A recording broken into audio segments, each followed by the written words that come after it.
Hello，大家好，又嚟到星聲相識啦。咁今集呢，我哋就先重溫一下中年好聲音4進入咗20強嘅新賽制，就叫做快慢二重奏。嗱，快慢二重奏呢，就會20強嘅選手就根據上一次嘅成績，就分別揀一首慢歌、一首快歌進行合唱嘅。咁呢個回合就會分為2集啦。第一集呢，就係用慢歌去對唱嘅。咁10隊呢，就根據上一次嘅回合就2個成員嘅總分數去排名啦。高分嘅5隊就對戰低分嘅5隊嘅。第2集呢，就會合唱快歌。咁根據翻慢歌分數就重新再排名，進行5輪嘅快歌對決。每輪嘅對決咧，評審就會喺贏嗰一隊咧就揀一個選手，就係俾一個晉級嘅襟章佢嘅。咁而每個選手咧就只可以攞1次呢一個晉級襟章嘅啫。若然快慢歌呢一隊都贏咗嘅話咧，就換言之就2個都可以一齊晉級啦。咁當10輪嘅比賽完全結束晒之後咧，咁評審就會喺冇襟章嘅選手裏面咧就係揀淘汰2個人嘅。咁第一個回合咧就係慢歌嘅，咁佢哋每一個隊員咧就自己入到去見到個歌單，就係睇下佢哋揀咩歌，咁於是就自動係揀同一首歌嘅咧，就變咗係組成一隊嘅。咁首先第一輪嘅對決咧就係莫家淦、雷小雷對決吳奕偉同蔡密哲嘅。咁而莫家淦同埋雷小雷咧，佢哋揀嘅歌咧就係假如是否，咁佢哋每一首歌咧都係有2個版本嘅，就會可能係粵語加國語咁樣樣嘅。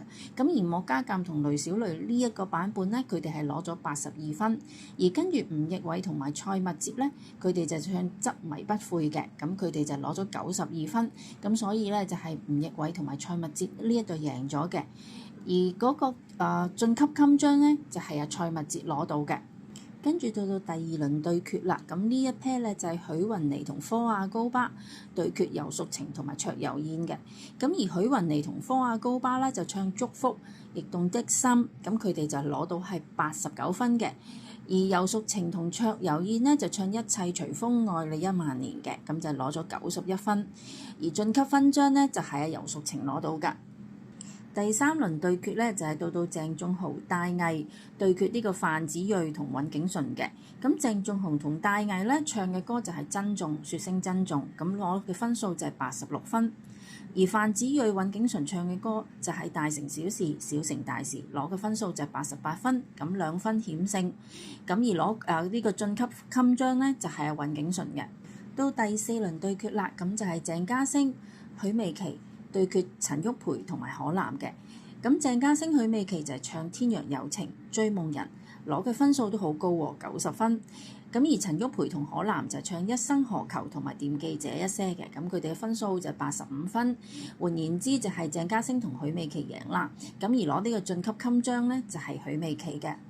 嚟到最後一隊第5隊嘅對決啦，咁就係周志康、馬浩兒對決黎若雪同姚兵嘅。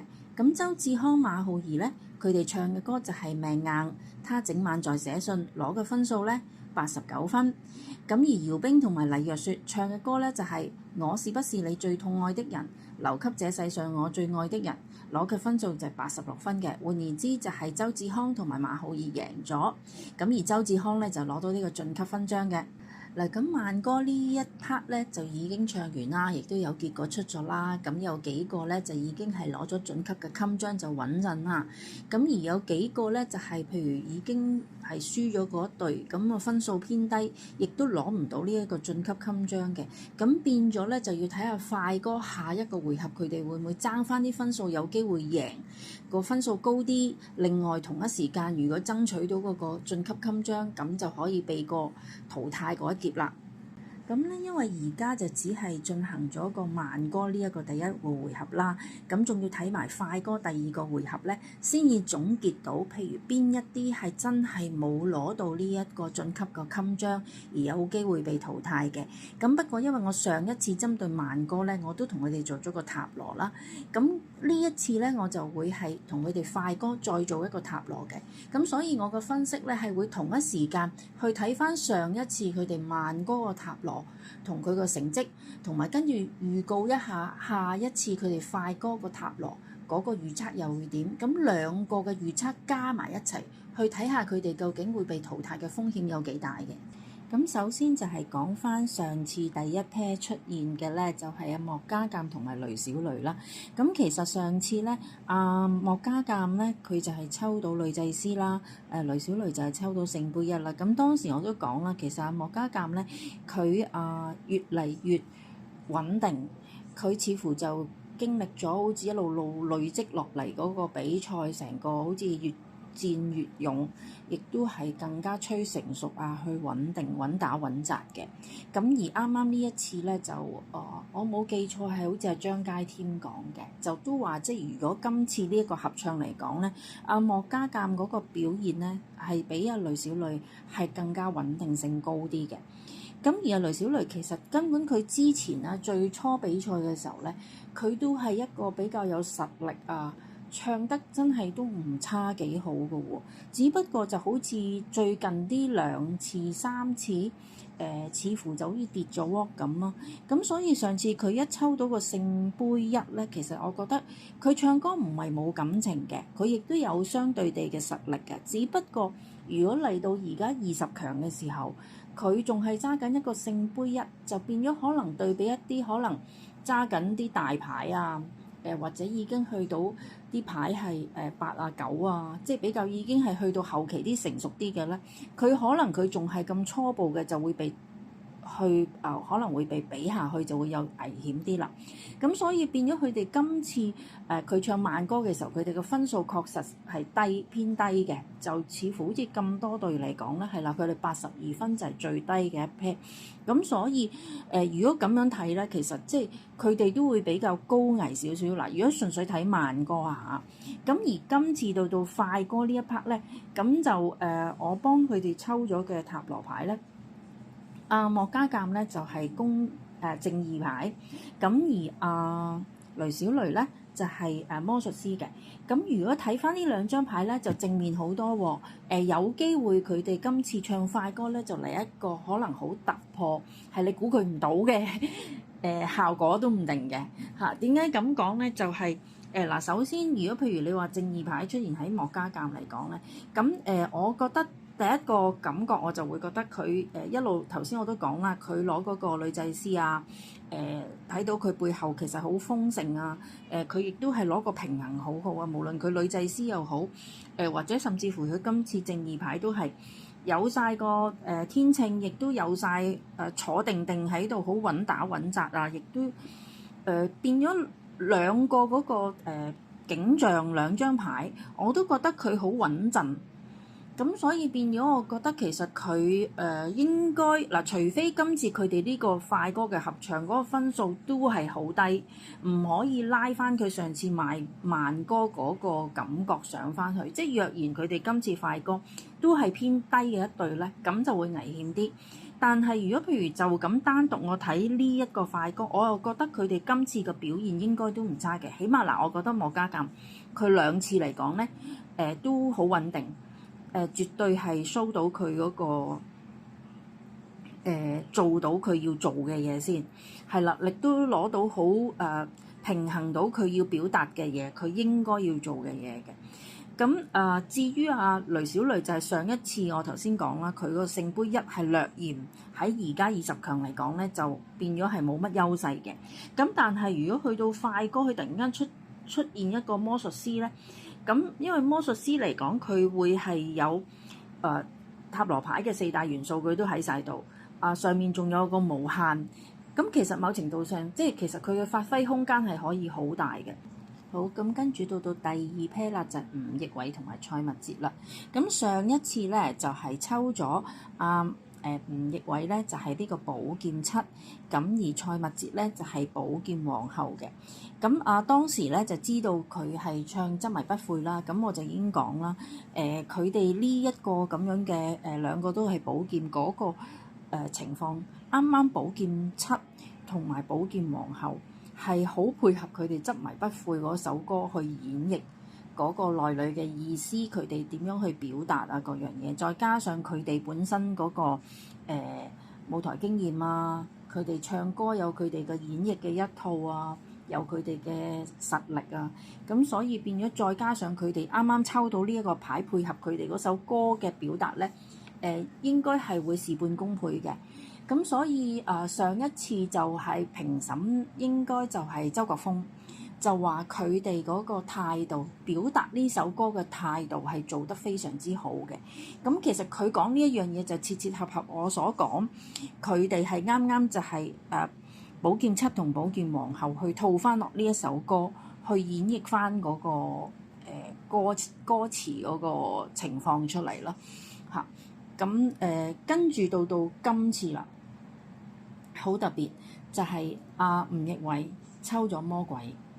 咁而蔡蜜哲再抽都係寶劍皇后嘅嗱。咁首先因為講翻今次係快歌啦，咁吳亦偉其實佢都真係其實有好多次佢去演繹又好啦，或者我同佢抽嘅牌都好啦，我去解牌去形容佢咧，我都話其實佢自己本身有佢嘅實力。佢係幾全面，係喺佢呢一方面，某程度上又係套翻落佢哋啲評審成日講，佢都係一個大魔王嚟嘅嚇。即係我相信就係佢亦都攞過 MVP 啦。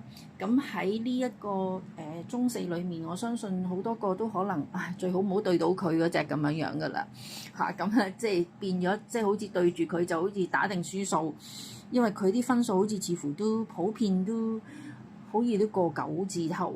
唔過9字頭都8到尾嗰啲咁樣咯嚇。咁今次佢哋就唱嗰個快歌啦。我印象佢好似片頭佢哋唔知係咪都係着好似紅色黑色衫唱快歌嚇。因為我淨係立一立佢片頭嗰度係好少嘅啫嚇。咁佢套翻落去呢個惡魔，啱啱就係有個紅色同黑色嘅背景，再加上一男一女。咁而蔡蜜哲就係抽翻嗰個一樣寶劍皇后啦。咁套翻落去，我覺得佢哋又係即係好可以好好利用佢哋嗰個實力。兩個其實某程度上都係大魔王嚟㗎啦，係啦。咁只不過你冇我同一副牌出唔到兩隻魔王㗎嘛嚇，出唔到兩隻魔鬼㗎嘛。咁而呢一度就一男一女，正正就好似係佢哋兩個做緊兩個惡魔咁樣啦嚇。咁變咗我相信佢哋嘅分數都唔會差㗎啦。咁而蔡蜜哲亦都係今次同上次都係寶劍皇后。咁其實都係貫徹始終佢嘅作風、佢嘅演繹方式、佢嘅表現嘅態度啊，各樣嘢都係有佢自己一套去吸引評審，吸引聽歌睇佢表演嘅人，係好 enjoy 好感受到嗰個氣氛咯。跟住講下許雲妮同埋科亞高巴呢一 pair 啦。嗱，咁上次咧睇咗個塔羅咧，我就覺得許雲妮咧就係一個好有自信，而佢一路嗰個實力技巧各樣嘢，佢都仲係進步中，亦都嗰個發展空間可以好大好遠，係啦。咁而科亞高巴咧，佢嘅牌咧，亦都係睇到佢其實佢係可以有個空間發展空間發揮嘅空間，更加可以個上升係可以喺好無限嘅變化，係啦。咁佢今次佢唱嘅歌咧，就係無論粵語啦、國語啦，佢都演繹得好好，所以評審都話即係幾意外驚喜嘅。咁其實佢哋分數都唔差㗎，不過就奈何佢係對著游淑晴同埋卓悠嫣，佢哋呢一 pair 佢哋攞91分，咁就即係2分都輸咗俾佢哋咁解嘅啫。咁跟住講翻到快歌呢一 part 啦，咁我就幫佢哋抽咗牌啦。咁許雲妮咧就係權杖10，而科亞高巴咧就係寶劍4嘅。咁今次嚟講我頭先啱講啦，上一次睇到個牌係好有自信。咁而今次咧，佢抽嘅牌咧就係權杖10。嗱，如果對比上一次佢係權杖3，今次權杖10咧，其實係再提升咗，係去到好滿嘅嚇，即係佢嗰個表現佢嘅技巧實力，其實係一路提升緊嘅。不過佢捧住呢一個權杖10嘅同一時間，亦都相對地佢係有個壓力存在啦。咁至於呢一個壓力存在，會唔會係因為佢今次唱快歌，佢面對可能就唔係佢自己一般擅長？我印象中佢好似有冇唱過快歌咧？好似咁多次主力好似都係慢歌。即係佢慢歌嚟講，佢嗰個表現基本上每一次都係好穩定啊，好好嘅。咁今次唱快歌，可能對比嚟講，佢慢歌唔係佢最擅長啦，或者表現得最好嘅，咁可能相對地佢會有少少壓力啦，同埋因為而家始終去到20強啊嘛，咁而佢上一次佢哋事實上即係唔係勝出嗰一隊啦，咁變咗如果譬如今次快歌再攞唔到翻好啲嘅分數啊，爭取翻贏嗰一 pair 啦，或者係甚至乎攞到嗰個晉級嘅襟章啊，咁變咗就真係有機會跌咗落去淘汰嗰度嘅。咁所以呢一個可能對佢嚟講係佢一路成長緊，但係不過就係可能喺呢個階段佢都多多少少會有個壓力存在咯，嚟到呢一度。咁而方亞高巴咧，佢本身嚟到呢度佢係攞到個寶劍4。初初如果譬如單獨咁樣睇咧，就會我會覺得有啲奇怪，點解佢嚟到呢度唱快歌佢會攞個寶劍4嘅咧？咁但係當我即係望真啲佢呢一張圖，佢又唔係話我覺得嗰個感覺佢係好似好輕鬆地好雖然佢係躺平，但係我覺得佢好似係冇乜壓力地輕鬆咁去面對而家呢一樣嘢嘅心態咁樣樣，係啦。咁而同一時間咧，有可能譬如嗱，因為呢一次係合唱啦，咁亦都有可能咧，佢哋係處於一個狀態就嗱，我頭先講過許雲妮係一個好大喺面對可能呢一 part 快歌嘅時候，佢捧住10個權杖，佢係好大壓力嘅。咁但係方亞高巴佢反而係一個好輕鬆嘅狀態。但係佢又唔係完全話我瞓晒唔理嗰種喎，佢似乎係好冷靜地去某程度上好似係平衡翻許雲妮，即係等佢去放心啲、放鬆啲、輕鬆去面對呢一個。咁變咗，如果譬如佢係真係喺呢一個合唱嘅時候，佢個作用係咁樣樣而去躺平，拉翻平衡咗許雲妮嗰個狀態咧，咁可能係調翻轉一件好事嚟嘅。咁跟住落嚟咧，我哋就講下游淑晴同埋卓柔燕啦。咁上一次咧，佢哋就係以一個卓柔燕就化身一個男方咁樣樣形式，就去向女方游淑晴去爭取嘅愛咁樣樣啦。只不過就要睇游淑晴接唔接受佢嘅愛嘅。咁佢哋嘅演繹就係咁樣樣啦。咁而游淑晴咧，基本上就已經係攞咗呢一個晉升嘅襟章啦。咁而今次快歌嚟講咧，游淑晴就係抽到聖杯9，而卓柔燕咧就係抽到國王。咁如果咁樣對比翻咧，因為游淑晴已經就係攞咗嗰個晉級嘅襟章啦，咁所以變咗呢一個聖杯9好翹埋雙手，好滿足嗰隻咧，就基本上佢係可以好放鬆心情咁樣樣。第一已經係穩陣晉級啦。第二，以游淑晴佢一向唱歌，佢嗰個感情都係好到位嘅，所以佢係完全係可以切合咗佢呢個聖杯9，佢係好輕鬆自如、好自滿，佢係可以好操控自如地去安排、去輕鬆 enjoy 佢呢一首歌，去點樣演繹 enjoy 佢嚟緊呢一即係佢而家嗰個舞台咁樣樣咯。咁而卓柔燕就係國王啦。咁剛剛佢都以一個係好有火咁樣樣嘅演繹方式，係化身一個好似男仔啲嘅咁樣樣去演繹個感情咯。咁而咁巧佢而家抽到個國王，都係幾有嗰個氣勢嘅。加上其實佢一向對唱歌佢都好有火。我記得佢上一次一出嚟嘅時候，佢就話：我而家我唔唱，邊個唱啊？之類啦，即係其實佢每一次佢都好 man，有陣時佢講啲嘢啊，佢都幾 man 下嘅。咁所以變咗佢今次攞呢一個國王嘅咧，我覺得其實佢都會係好強嗰個心態啊，係去打呢一場仗嘅。所以加上上一次佢哋又已經本身贏咗啦，我覺得佢好強嘅心態，我要攞埋嗰個晉級嘅襟章，我哋兩個一齊去贏呢一場仗，贏呢一次嘅快慢二重奏，即係佢好有呢個火，好有呢個決心，而佢嘅實力亦都係有機會係做到呢一樣嘢嘅。再落嚟咧就講下鄭仲豪同埋戴毅啦。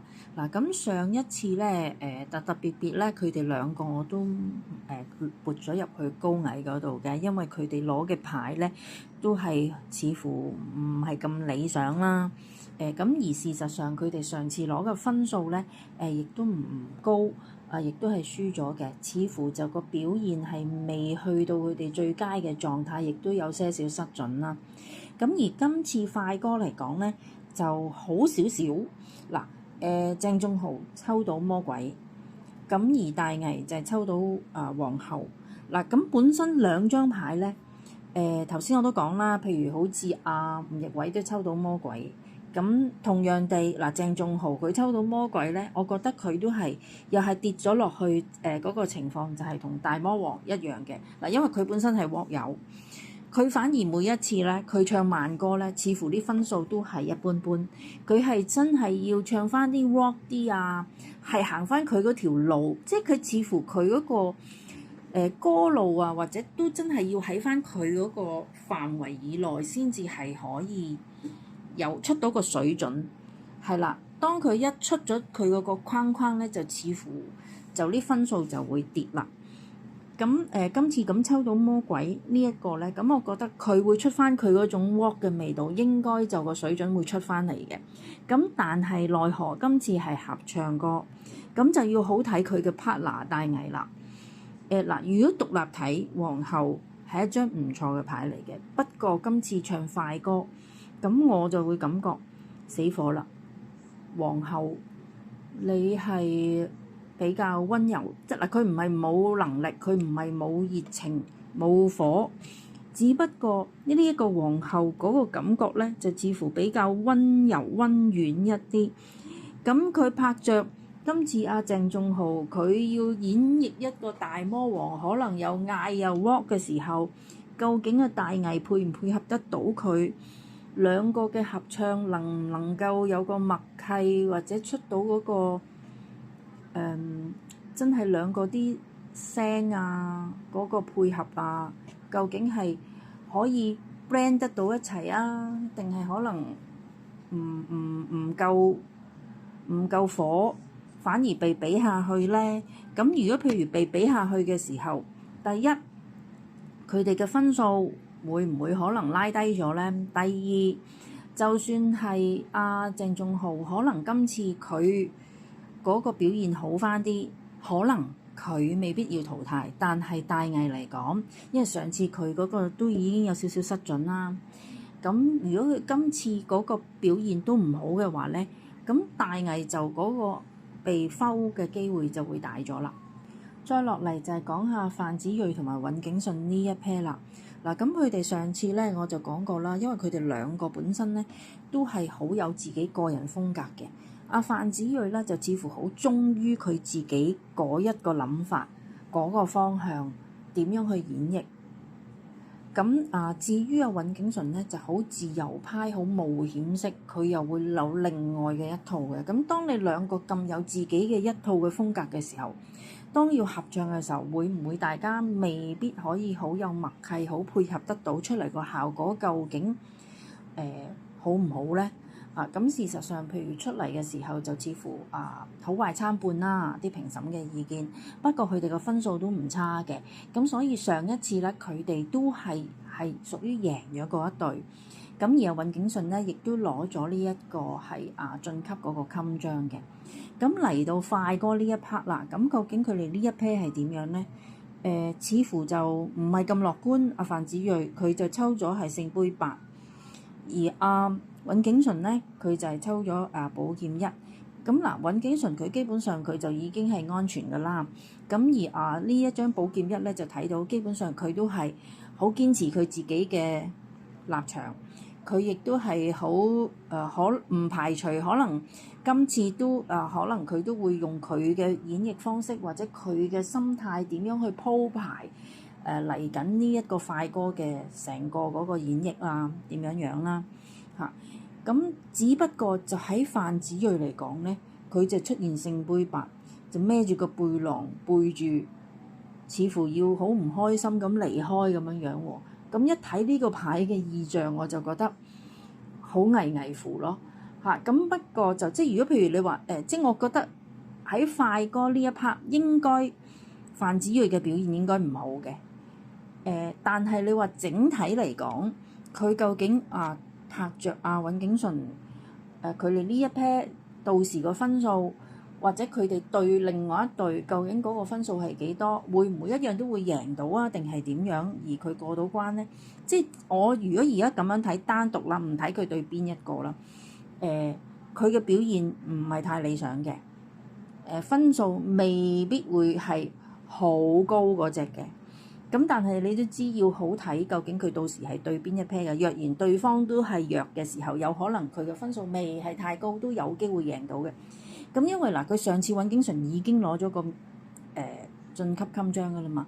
若然佢呢一彎佢險勝嘅時候，咁就范子睿就過到關㗎啦喎。就算佢表現唔係最理想嘅話都，咁所以呢一個就一半半啦。跟住落嚟就到鄭家星同許美琪啦。嗱，咁許美琪呢一 pair 咧就比較特別啲嘅。嗱，我上次就講咗啦，鄭家星同埋許美琪攞嘅牌咧，就都係以一個好似出去殺敵嘅。咁而許美琪嗰個咧，因為佢係死神牌，咁就即係我講過，唔係你死就我亡嗰隻㗎啦。咁就爭在睇下佢會唔會殺得死敵人嘅啫。咁終於就係佢殺死咗敵人啦。咁而佢仲攞咗個係晉級嘅襟章翻嚟啦，咁變咗佢就穩陣啦。咁而今次快歌嚟講咧，就抽到個牌，鄭家星就係權杖四，而許美琪就係權杖女王嘅。咁變相就係佢而家好穩陣啦，佢攞咗嗰個權杖女王啦。咁而睇翻上次鄭家星係攞咗個權杖國王。不過上次佢贏得嚟，而嗰個晉級嗰個襟章就落咗喺許美琪度啦。即係佢殺敵之餘，連呢個許美琪佢都片贏埋鄭家星，佢攞咗嗰個晉級襟章。咁而今次呢一個快歌兩個同一時間嗰個意象，我就會覺得好有機會佢哋呢一次佢哋都係贏。咁由於許美琪已經攞咗嗰個晉級嘅襟章啦嘛，咁換言之就會好自動地就係鄭家星係會攞嗰個晉級襟章啦。咁就變咗啱啱切合翻佢而家呢個牌意啦。一齊慶祝，大家好開心，兩個同一時間晉級。我會感覺上好大機會係咁咯，尤其是上一次本身鄭家星已經係攞過權杖國王。但係奈何許美琪嗰個殺敵嗰個心態嗰個戰鬥力太強啦，佢連自己個 partner 都殺埋，係啦。雖然一齊贏咗，但係因為嗰個襟章只係俾一個人嘅啫，所以佢攞咗，而鄭家星冇。咁但係唔緊要，今次因為佢已經穩坐住個寶，即係嗰個寶座，佢可以坐定定咁樣晉級啦。咁變相就到鄭家星可以咯。即係咁，佢哋總之贏咗呢一場之後，咁鄭家星就自然一齊大家慶祝。我哋兩個一齊攞到晉級啦。咁我覺得好有信心去打呢場仗，好有信心佢哋會係慶祝一齊去晉級呢一個氣氛咯。我會覺得係。跟住我哋又講下陳旭培同埋可嵐。咁上一次咧其實我就已經講過啦。陳旭培咧基本上都越嚟越嗰個發揮係好輕鬆自如。係啦，好有自信啊！個表現都好穩定啊！好 enjoy 個舞台，就唔需要點擔心㗎啦。但係可嵐佢嗰個前第三咧，我就覺得喺20強嚟講咧，就似乎仲係危危乎咯嚇，因為即係佢似乎之前一路嗰個表現啊，或者一路個分數都唔係太理想嘅。雖然佢呢幾集好似就向翻上啲啊，個表現各樣嘢都好，但係已經嚟到20強，會唔會遲咗或者唔夠其他更強嘅對手打呢？咁上次我就已經咁樣講咗啦。咁而今次呢，就快歌嚟講啦，就幫佢哋抽咗牌呢。阿陳毓培就係死神，而阿可南呢就係權杖10。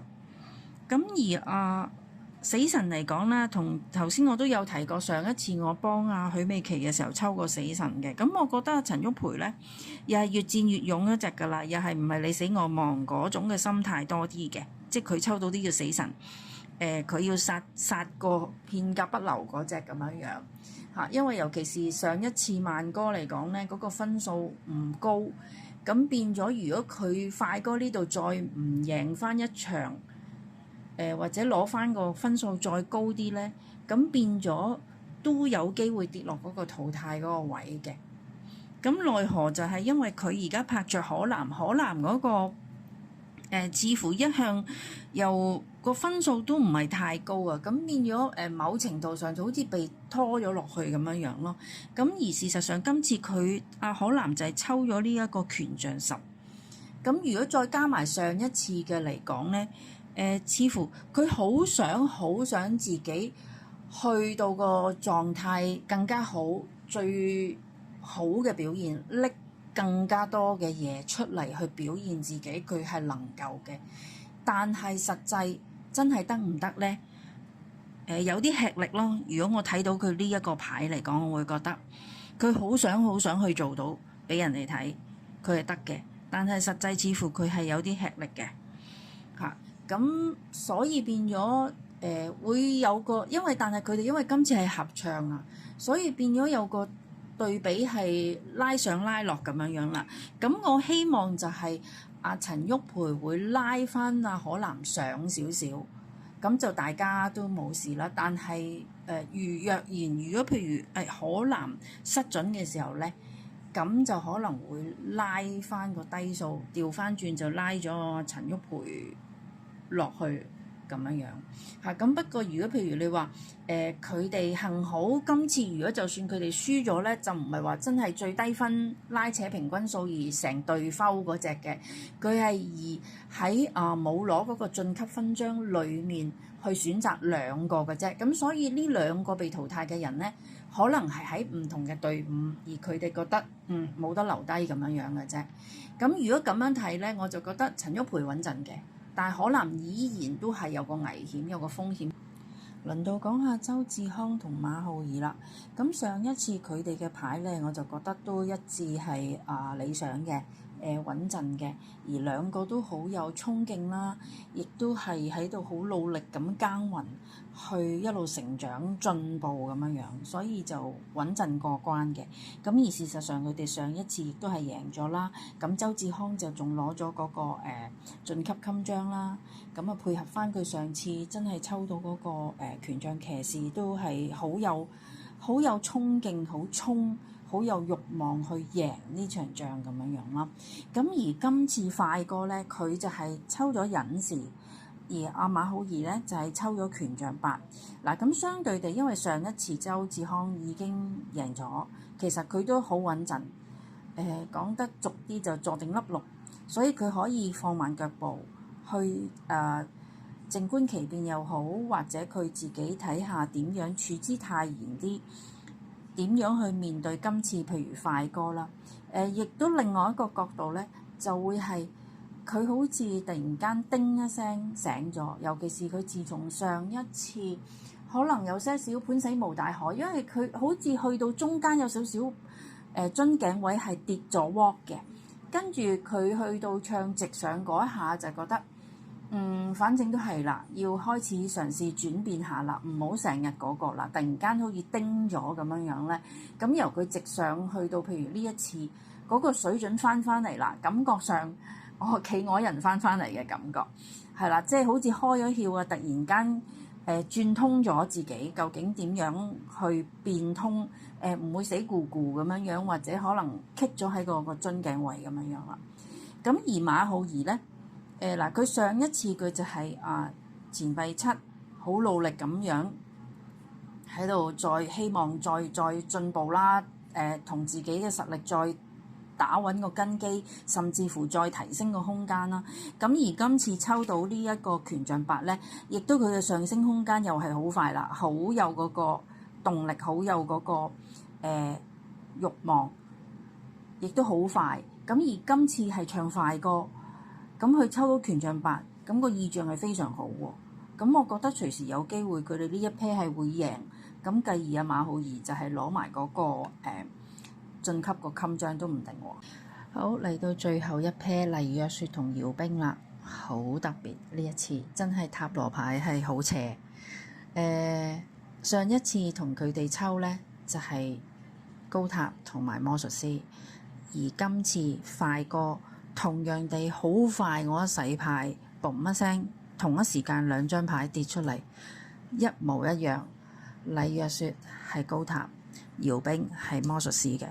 嗱，咁萬哥睇過佢哋嘅表現啦。咁上一次我都講，一出高塔有個可能性就係黎若雪佢去嘗試想去突破，但係可能佢嗰個表現唔得，失準而跌落嚟。咁但係因為姚冰魔術師就有個可能性，一係呢就係睇下佢自己嘅能力有冇辦法拉翻阿黎若雪上去，係啦，或者佢睇佢自己自唔自救到，係冇俾阿黎若雪而拖冧佢。除非就係黎若雪佢呢個高塔係代表佢自己佢嘅突破成功，因為其實早上一次我頭先有講過周志康上一次佢抽到高塔嘅時候，佢就係唱直上嘅。我仲好記得嗰一次佢唱直上嘅時候，我睇到都呆一呆嘅。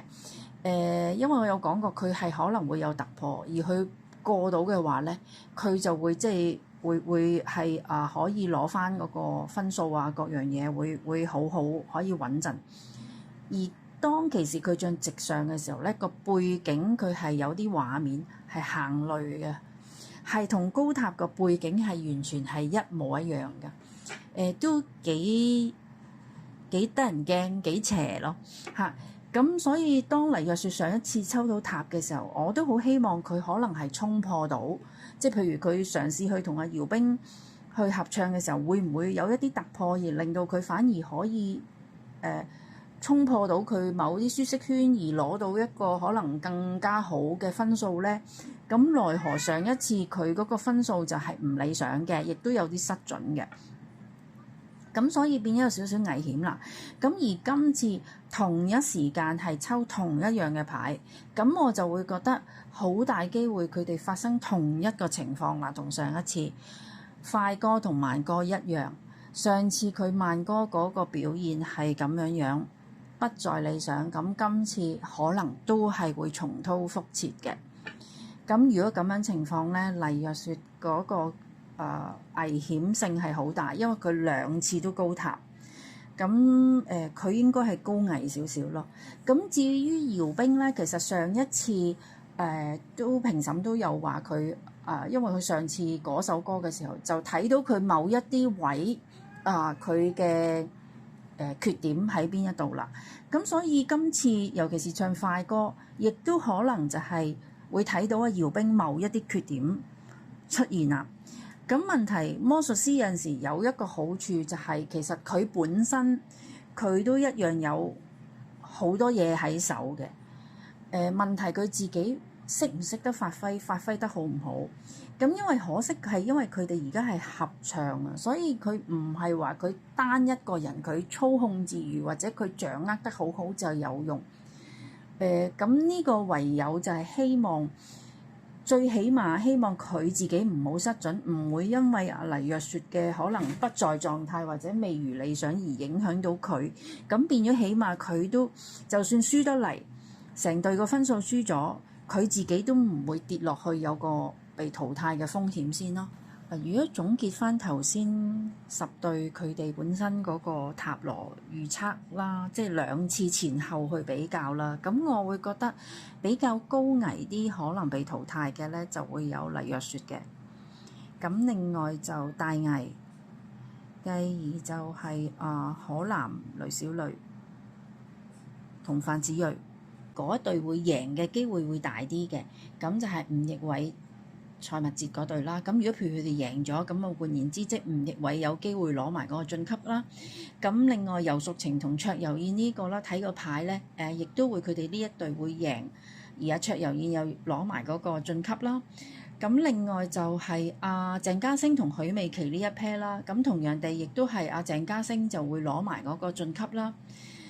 仲有就係周志康同馬浩兒呢一個啦，咁啊馬浩兒又可以攞埋個晉級啦。咁呢四 pair 我會比較睇個牌，我會覺得明顯啲見到贏嘅機會會大啲。而咁巧佢哋因為呢四 pair 佢哋自己另外其中一個已經攞咗，咁所以就變咗另外嗰個會攞埋。好啦，今集傾到呢一度啦，咁走之前提一提大家，如果未訂閱嘅，記得撳訂閱，撳埋鐘仔，咁多多支持，讚好、留言、分享，咁我哋下次再見，拜拜。